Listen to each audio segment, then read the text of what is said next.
Before we begin, I'm happy to announce the release of my newest book, Conscious Conduit, A Dowser's Guide to the Business of Ascension. This book is a new addition to my first book released in 2018. In this revised and expanded edition, I go into more detail about how you can use dowsing to expand your own consciousness, improve your life, and how to turn your dowsing hobby into a thriving business. The book is available in print or ebook form and retails for only $9.99. I'll be bringing copies with me whenever I make personal appearances, but you can get your own copy today at Amazon.com. And now for today's podcast. Welcome to High Vibes with your host, Bill G. At High Vibes, we're looking into what it means to be a fourth dimensional being in an ever-changing world. We hope that by listening to our podcast, you can feel a greater sense of peace and connection as we collectively raise our energetic vibration to the next level. And now for today's podcast.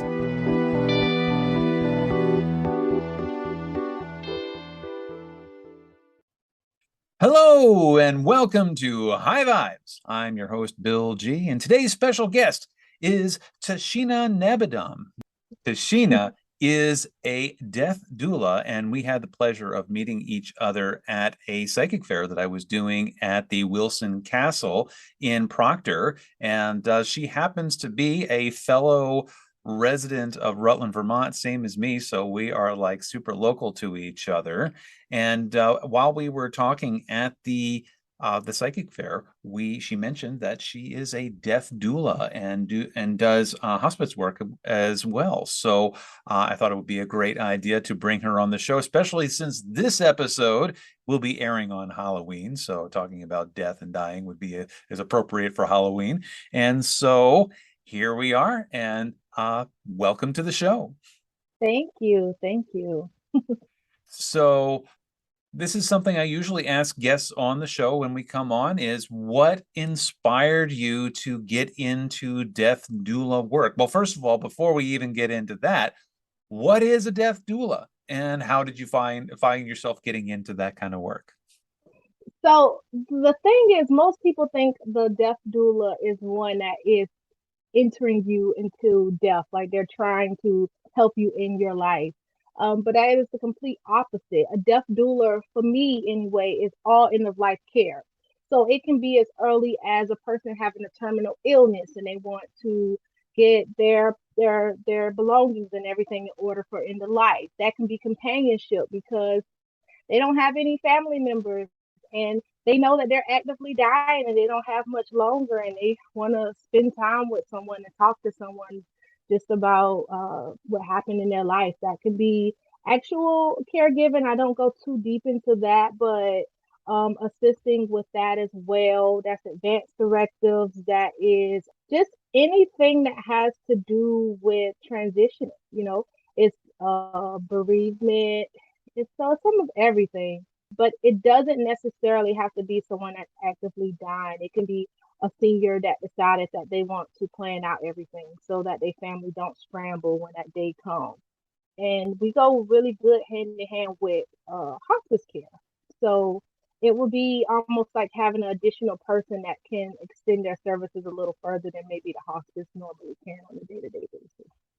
Actually, I had a friend of mine when I lived back in New Jersey, and she was from the Jewish faith, and doulas are very, very prominent in the Jewish faith. They've been going back for thousands of years. And when my wife was pregnant with my son, she was our birth doula, and so the function she was doing was, we had a midwife, we had a doctor, and so her function was just to be, like you said, that support for bringing that new life into existence. So a death doula, if I'm gathering you correctly, is this somebody who actually helps with more of the logistics side of death and dying, even if it's emotional support or also the making sure that they've got their last will and testament updated, they've got their finances in order, they've got the names of their beneficiaries, and the beneficiaries are still living and all that stuff, having all that in order. Is that correct? Yes, and a large part of it and how I kind of got into it was me being a hospice social worker. Some of that legality part is what I did in that social work hospice role. The advance directive, the telling them what funeral options they have, identifying funerals, giving them a list with prices and what they expect, because the family, they're going through so much at that time that the last thing they want to do is all of this research. And a lot of people, a family member could have been on hospice for 2 years. They still did not ever think this moment was going to come. And so a lot of the times they still didn't plan, even though this person's been on there that whole time. And so what it would consist of is last minute, me trying to get them to identify a funeral and actually calling the funeral home to come to the house because they're trying to spend those last moments with the deceased. Some of everything. It's really just helping them see, like, you're going to need this, you're going to need this, and just kind of getting it. And there are people, like I said, that they wait to the very last minute where they realize that their dad isn't breathing. And so I'm like, well, remember, we talked before and you said your mom went here and you would consider it. Is it okay if I call them to come pick your dad up? So it's just those type of things. It's like being that sound mind to kind of help in that moment as well. So I am used to being at actual pronouncements and just assisting the families with that immediate acute, death situation and following up with bereavement as well. So kind of like the voice of reason when everybody's too emotional to make a clear decision. Yeah, yeah. I definitely have some stories. Yeah. Without naming any names, can you give us a good story of where your services were extremely valuable for someone's end of life care? At one hospice that I worked with in particular, we used to go to the pronouncements with the nurse. So when the family would call, before they would call anybody else, they would call us. We would get there first, and then we would assist them from there. So I had one patient that I knew from the time I started working with them that she was not acceptive to talking about her mom actually passing. She'd been on hospice for years and years and years, and she was the prime caregiver. She would not leave her side. She never left the house since her mom got sick. She was just home with her mom all the time. People went to the store for her, they did stuff for her, but she would not leave. And how I knew that we built a rapport was because close to the very end, she allowed me to be in the room alone with mom. When before she would be in there the whole time. So this one particular day, I get a call from the aides who were bathing her, and in the process of her getting bathed, she started to expire, right? And the daughter came in. They told the daughter. The daughter came in, and she literally shook her mom back alive. I am not kidding. She shook her, and it was just so crazy. So the next day, I go over and we once again saw her fading again, trying to expire. And she ended up expiring, and this time the ended up getting bathed again because that was one of the only times the daughter would leave the room and let her be alone with someone else. She expired again. This is the very next day, same time, same time. And they didn't say anything until they finished bathing her this time. So as soon as she finds out, I get called, I come over. And when I get over there, she's of course ecstatic, and I'm calling the funeral home. And the first thing I do when I come through the door, she sees me. She's always been a person people consider hard to to please. She was a very stern woman. That was just like her personality, like a stern teacher. And she was a teacher actually. And so I go in there, and the first thing I do is I lock eyes with her, and we immediately hug. I just hugged her for a long time, just hugged her, just hugged her. And then when she let go, I asked, and she had family there. The house was packed. I asked, do you need me to call a funeral home? Do you need anything? And just trying to see what she needed. But that was a hard one because the whole time I was working with her, I was like, I don't know what's going to happen when mom passed. I don't know how she's going to take it because her whole life was her mom for about 2 years. Wow. And before that was her dad.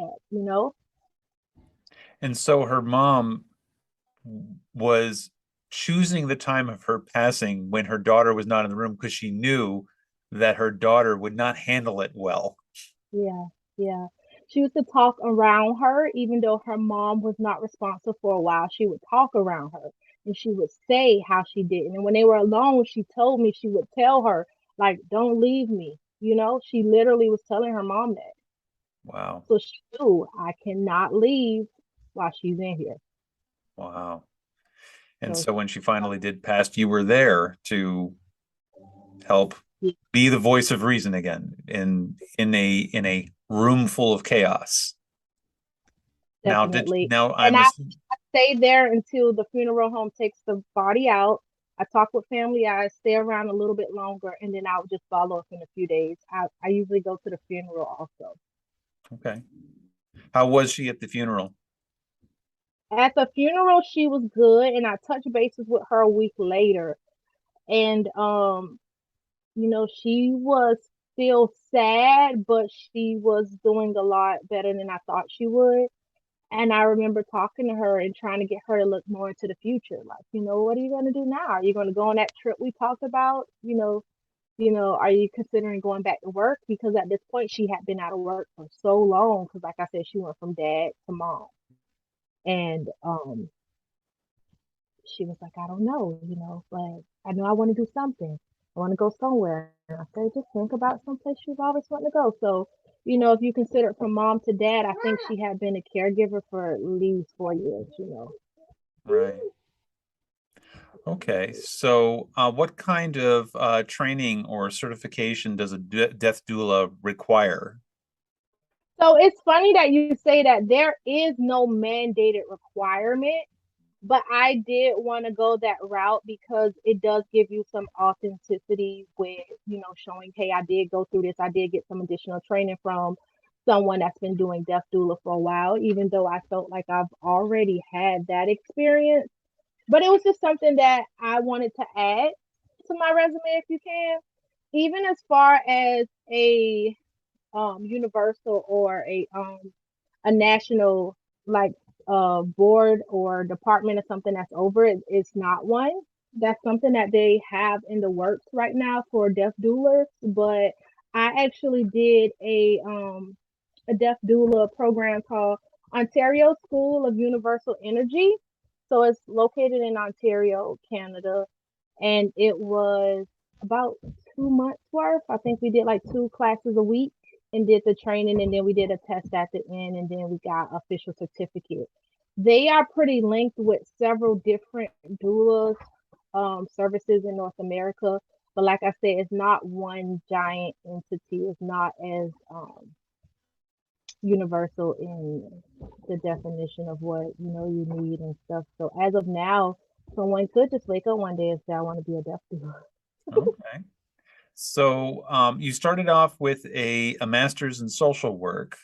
Now, so master's in social work is a fairly broad category. You can do all kinds of different stuff doing with a master's in social work. First of all, what was your original intention when you started going through this, and how did you end up doing hospice and end of life care? So I started. So my undergrad was in sociology. I knew I wanted to do something clinical, as you will. Had no clue. I ended up getting into social work. My track was clinical, which is why I started in psychiatric facilities. I started on that clinical side with diagnosing, working with, severely persistent, psychological diagnosed people for a state hospital in Georgia. I did that, and then I worked at a private hospital simultaneously. I did that for several years. And after getting completely burned out, I said I want to try another aspect of social work because, like you said, it is so broad. So many things you can do. So you have the clinical track. You also have like the administrative track when it comes to social work. My school had those two tracks. And so when I got into the clinical track, of course, I went the most known clinical route, which was psychiatric facilities. And after getting burnt out from doing all of that simultaneously, I said, well, I want to try something different. And that led me into medical. So the position that I applied for hospice, I don't remember applying for, but I was probably on Indeed just clicking and sending the You know how they have the instant Indeed applications? I must have done that because all I know is I got a call and I agreed to go to this interview for what I did not know hospice, what it was in its entirety. I probably knew the scratch surface of what it was. And I went in this interview and I said, yeah, I don't really know any of this. And it was two people interviewing me and the other social worker that was there because they was adding on two social workers because they had one for the longest. And they said, um, would you be able to touch a dead body? I said, I don't know. I would have to try. And months later, I touched their body, and it did not bother me. So, you know, I I was like, I'm gonna try this. I'm gonna see what happened, and actually, it was very comforting to me. People tell me all the time, like, end of life must be really sad for you. Even people that work at the hospital with me now, and I'm like, no, it is the most fulfilling work I've ever done. Surprisingly, because me as a social worker, to be able to work with someone one day and to be able to be there with them to literally the very end and see the fruits of my labor is fulfilling to me. I know that what I did made a difference because I'm there to see the end results. And a lot of times in social work, you don't.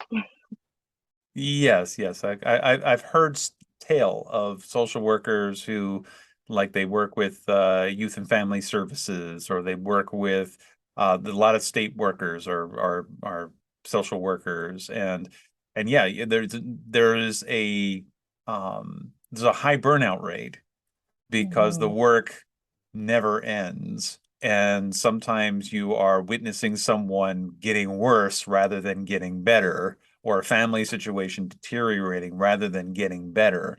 And I Mm-hmm. suppose in this particular instance, there is an end point. Eventually the client is going to expire, and there's going to be some closure. So I can see where that can be very, very satisfying in a sense that you are now providing closure for the family, and your clinical training and your social work training really comes into at the fore with this particular way of doing things. Mm-hmm. So what if for somebody who's out there wondering, do I need a death doula? And so give me the sales pitch real quick. So I'm thinking to myself, say I've got my mother-in-law is 81, but she's not anywhere near close to expiring yet, but she's getting older, and I'm not quite sure, there's a lot of things that say I'm having a hard time dealing with this whole thing. What is the value of bringing on a death doula in for my mother-in-law's uh, end of life care? In terms for your mother-in-law, even though she may not have any terminally diagnosis or any chronic diagnosis, or she's not acutely dying, one of the main things is like, have she set up a will? So for example, in the hospital a lot we say do you have an advance directive. A lot of people don't even know what that is, and I define it as, I say, do you have an advance directive or a living will? It's not the same as your will. I am not asking you who's taking over your home.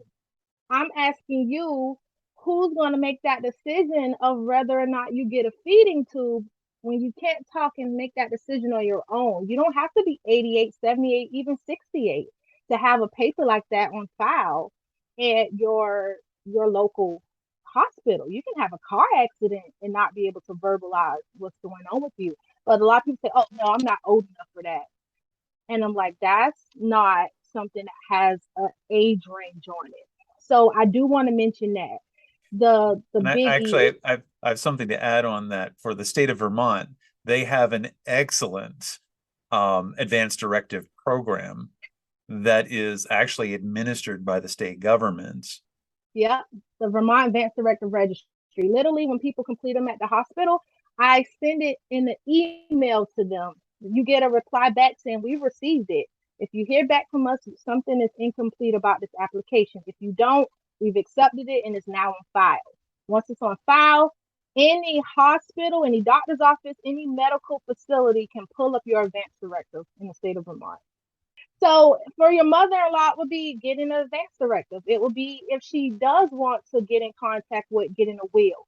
It's getting long-term Medicaid or choices for care if you guys start to feel like maybe she need a little more attention, or talking about senior living that she may want to get to when she gets to a level where she don't feel quite safe at home, and you guys don't feel quite safe with her being at home. A lot of people don't know, like a lot of insurances have their own long-term care. It doesn't have to be the federal Medicaid long-term care. You can get long-term care through your insurance that you've had while you were working.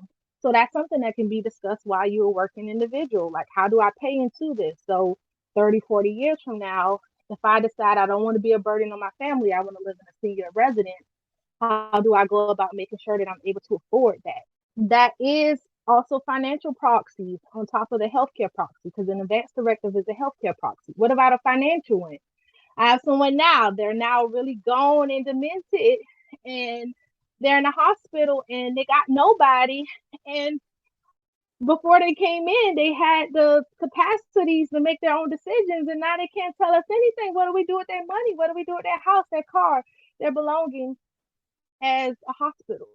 So it's a long process to try to help this person get placement and to get the help they need in the community, because they're not mentally capable. They have a mental, a cognitive deficit. So we don't want them signing stuff, but there's no guardian on file. There's no healthcare proxy. There's nothing. So what do you do? Because they never did an event directive. So it's all of those things. And I know I meet some elderly people come in the hospital and they're pretty capable of completing their ADLs, but it's some of the independent stuff, like maybe cleaning, that's becoming hard for them. Maybe cooking. Maybe they don't drive anymore and they need help to get to the store. So in those instances, doing those light things to help. And let's say all of their kids live out of state. Someone is in California, someone's in Idaho. They keep in contact and stuff, but they're not locally there to make sure their mom have those little things. And she doesn't have anyone because she's quote unquote 88 now. All of her friends and family's dead. I hear some people say that. So, who do they go to now? So it's definitely just planning ahead, because sometimes people don't want to accept when mom falls and mom goes in the hospital. It's a possibility mom's never going to be back to that independence that she was at. For an older person, it takes one fall to really decline permanently. Mm-hmm. And then the family never planned, what do we do now? Looking at all of those perspectives. So now you're not trying to decide and you're in the hospital saying, we can't take her home now. We can't care for her. We don't live here. And we're like, well, maybe you should have thought of these things in the long run. But you find that just like with that client you were describing earlier, there are a lot of people who just don't want to think about it. They have such an emotional attachment or emotional block when it comes to end of life care, that they just want to assume that, well, mom's going to live forever, and I just won't accept that she is going to die, even though she's in her mid 90s, she's got dementia, she's got she is visibly declining, but they just won't accept that. And that's and that's something that it's about being in the here and now. I actually have a couple of elderly clients that I work with my Akashic dowsing work, and what we work on is end of life issues. And people who are in their mid 80s. I have one client where all of his friends have died and half his family has died, not married, no kids. And fortunately, this person has a lot of, still has all his marbles and knows that needs to have certain things in place.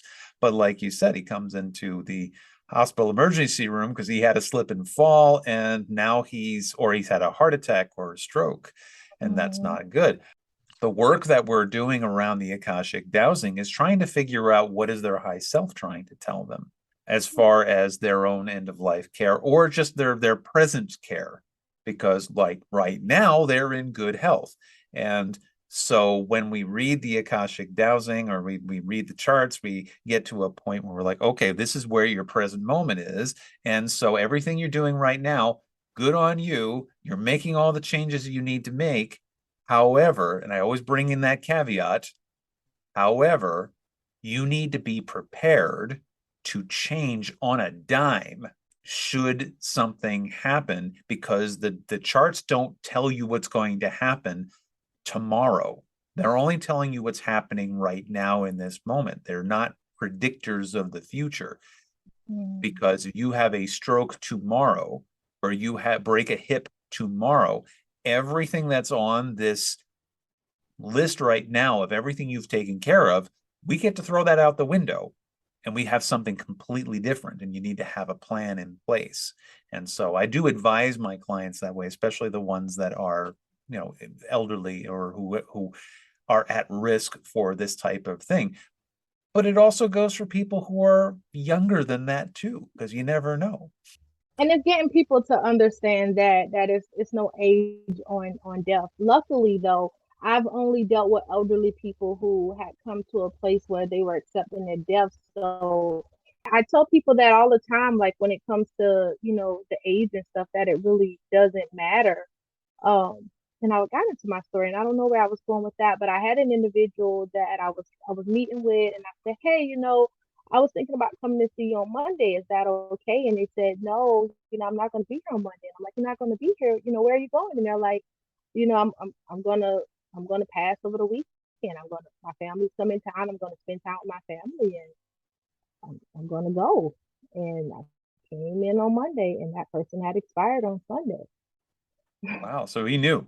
He knew um, that a lot too, or seeing someone at a certain level and letting their family know that I don't think they have long, because there are certain signs that I see in them. So different things like that. Well, what are And just, some of those signs that you see, that when you know that someone is not long for this so world? one of the things is they have this thing you call the rattle breathing, or they call it the fish out of water. When a person is breathing, it sounds like kind of. Mm-hmm. Then it's one of those things where like their whole body is kind of going in, and like they just constantly have that sound. Another thing is they tend to get this gloss over their eyes. All of a sudden their eyes get this gloss that it never had, almost like a doll's eye. Another thing is sometimes you'll kind of see the facial feature almost like the cheek is going in. And it's not the same as like not eating as much, which we know that's also a sign. A person not eating, a person not sleeping well. Another thing is they tend to kind of pick on their clothes, like the clothes is irritating their skin. They tend to look up into corners a lot, and sometimes they verbalize. They'll start to throw out names of people that's been deceased for years and years and years, and they'll look up. They'll look up. They'll look up. So And they're seeing spirits. They're seeing their loved ones coming to see them. they'll start talking about their mom, and you'll be like, "Oh, their mom. When did they?" And they'll be like, "Their mom passed in '78." And I'd be like, "Oh, okay." And they'll be like, "She hasn't talked about them in 10 years, but for some reason, these last 3 days, she's been talking about her mom." So, and I try to explain those things to them. Like, I think she's showing you things that she's getting very close to that thresh of not being here with you. So it's a lot of those things, but you see a change in temperature. Sometimes they feel warmer, sometimes they feel colder. The skin seems to feel a little different. So it's like those telltale signs that like they're really getting there. And another biggie, I don't know if a lot of people know this, is that there's this period where someone's been going down slowly and they're showing no signs. And then one day they perk up. They might want ice cream. They might start talking. And then I had a patient, I told her that. I said, please don't think mom's getting better. I said, I really think that this is what it is. And mom went down, and mom passed 2 days later. And she was like, no, she ate ice cream for me. And she did this. I said, she is getting in that last good day with me. I Yeah, said, I promise you, after today, you're not going to see that again.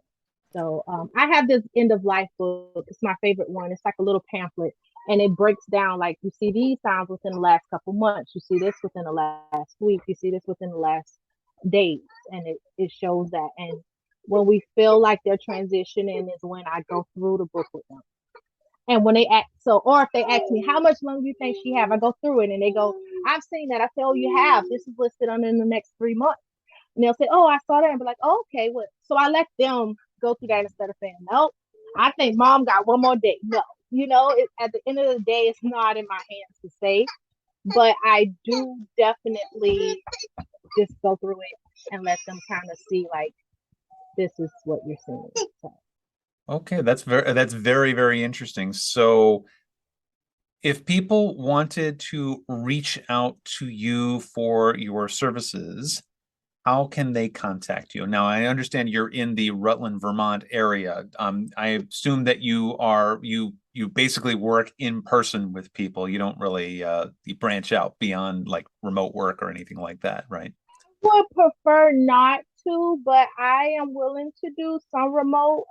One of the other things I forgot to mention is I do help with kind of mediating and educating families on it, because sometimes there is some friction between families with decision making when you have different children at different places. So something like that I think can be done on Zoom, even though I would prefer to do that in person, but maybe even breaking down completing the application and kind of what to do, or even maybe an original consult.